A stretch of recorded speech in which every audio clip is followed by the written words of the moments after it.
Hey guys, so today you and I are going to talk about experience and whether or not you have a chance even though you may not have the right amount. So let's get into it. So the specific question in question today was basically, Frederick, I have seen that all of the job postings in my region have a requirement of at least 1 year of work experience, but I have the skills to actually do the job. What should I do, or how do I deal with this? That is an excellent question, and I welcome you to the beautiful process that is finding the first job as a software developer. And it is tough for a lot of people. It is tough because, as you may have noticed, that most companies want you to have some type of experience. But I will try to keep on track here, and I'll try to state to you that when a company states that they want at least 1 year of experience, unless you have that year, it is very tricky for you to prove in some fashion. I mean, that's what you would think is a hard requirement.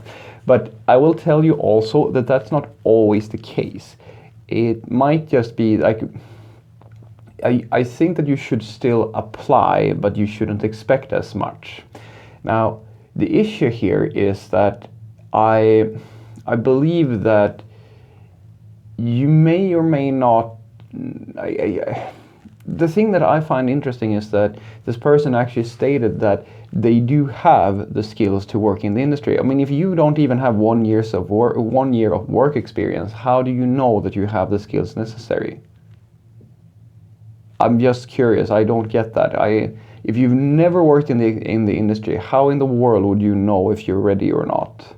Because the thing when a company states at least 1 year's worth of work experience is that they're after someone who isn't a total beginner, and that is not because they believe that individual specifically is going to be super productive. I mean, you're not a senior after 1 year of working. You are at best a junior that isn't going to require like the enormous amount of hand holding an absolute fresh beginner will require. Because trust me when I say this, you don't have skills if you have worked for that, if you never ever spend any length of time within real software development, professional grade software development, then you don't know what you're talking about most likely, because the odds of there's no way that you will have gotten exposure, in my world at least, to the sort of software development that is being done at real IT companies and at higher levels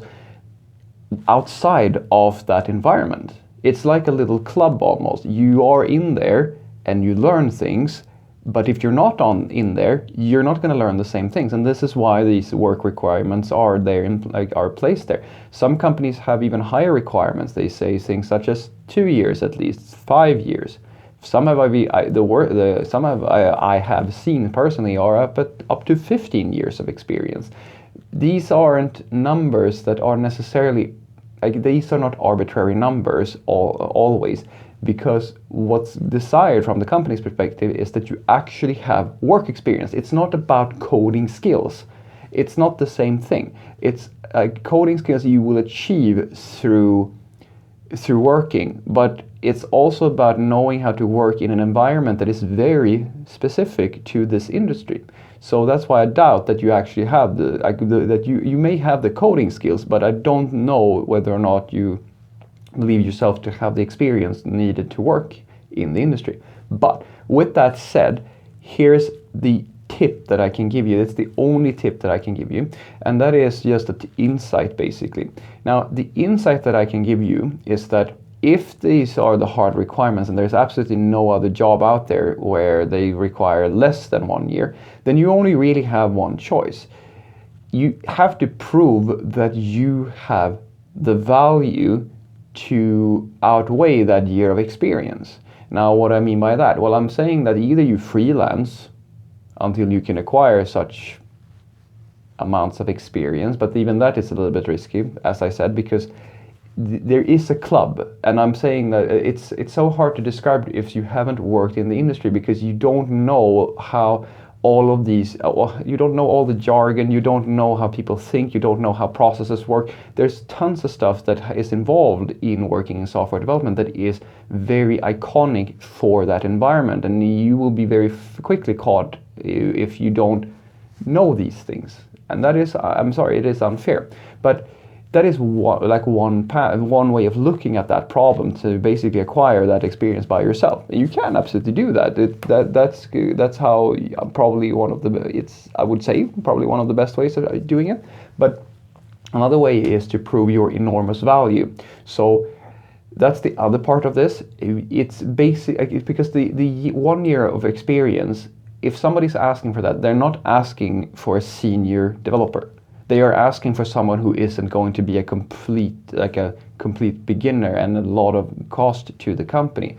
And that is something that you can leverage. If they had asked for 5 years or more, you would never, ever prove to them without any prior work experience that you had those skills, because they're not looking for coding skills, necessarily just pure coding skills, when they're talking about 5 years or something in the range of a senior. Now they're actually talking about work-life experience. That's what that time it tells you, because 5 years in the industry will make you eligible to be called something like a senior. You will have the sort of experience that is required to actually be able to deal with stakeholders correctly, make sure that the project is on track, maybe even lead other juniors, stuff like this. But 1 year is good for you as a junior, because you can actually overwhelm them with the other complementary things that you do it might be a substitute for experience. So having personal projects, having a really well filled and extravagant CV where you have taken a lot of online courses, maybe even get a few things in there that are hot topics for or trend areas of IT, such as DevOps and machine learning, things of this nature, basically. Because the problem that you face basically is that unless you can prove that you have 1 year's worth of experience, they're going to dismiss you, unless, and this is the key thing, unless you are very clearly showing that you already make up for that year that you haven't had in the industry. That's the thing that you're going for, basically. You're trying to impress them in other areas of your CV to such an extent that they are willing to overlook the 1 year requirement. Because trust me when I say this, just because it says 1 year, that doesn't necessarily mean that they won't consider any other candidate if the offer is good enough. It's kind of like a lot of companies will have this thing that they call a hiring stop. Like they will stop all hiring for some reason.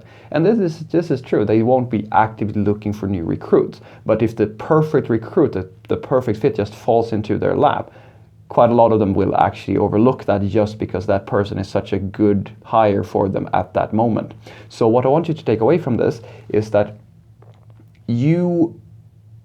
I really think you should consider your viewpoint on your own skills. I mean, maybe you are super talented. I'm just saying that I don't think that you can truly say that until you have actually worked in the industry, because it is such a different working environment from working by yourself.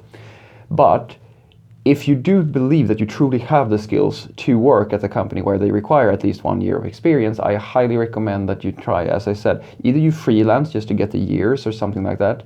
And the other approach would be to pretty much just inflate the CV with extra material content of things that will make people think, yeah, we can probably, I mean, this person seems to be extremely skilled, because that's what it comes down to. That's the whole point of this. They just want to make sure that you're not going to be a waste of time for them, that you won't be in the way and things of this nature. So you have to communicate that. And the only way to communicate that is to show that you have some above junior level knowledge, and that is in my world the best way of achieving this. Have a great day.